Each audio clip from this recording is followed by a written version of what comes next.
Bistado ng NBI ang Filipino-Chinese na nagbebenta umano ng mga hindi lisensyadong armas.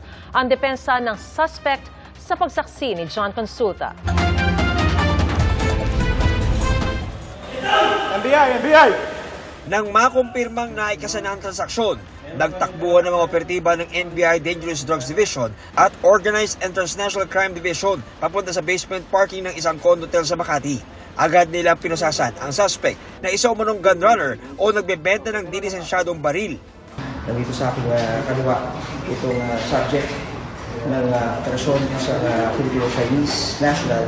At dito naman mga kapuso, pagkatira natin, andito naman yung baril na ibinibenta sa undercover ng NBI at narito naman itong bundle ng pera. Na-recover mula sa kanya ang isang M3 submachine gun, isang 9mm na baril, isang Ruger pistol, isang Ronin kit, assorted na magazine at mga bala at marked money.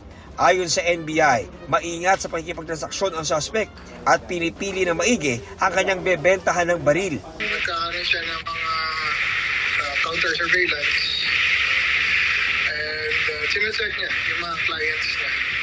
Isang confidential informant daw ang nagbigay sa kanila ng impormasyon. Sabi niya, merong Chinese national involved sa gun running. Binibenta daw na ito ay mga unlicensed firearm at ang binibentahan daw niya ay mga kapwa niya Chinese, especially during the time may pogo pa tayo rito. Gate ng iniresto ng suspect, hindi kanya ang nakumpiskang submachine gun. So, pinasusorry sa kanya ito. Isusukoli Sa kaibigan ko. sa kaibigan. Oo. Okay, bakit sir may pera? Hindi akin pera yan.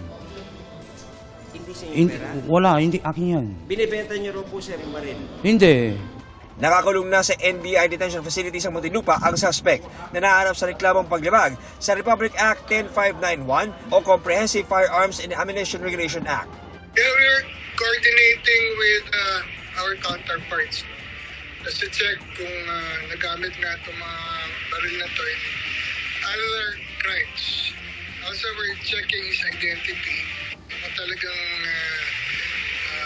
siya yung what he claims to be. Para sa GMA Integrated News, ako si John Consulta, ang inyong saksi. Mga kapuso, maging una sa saksi. Mag-subscribe sa GMA Integrated News sa YouTube para sa iba't ibang balita.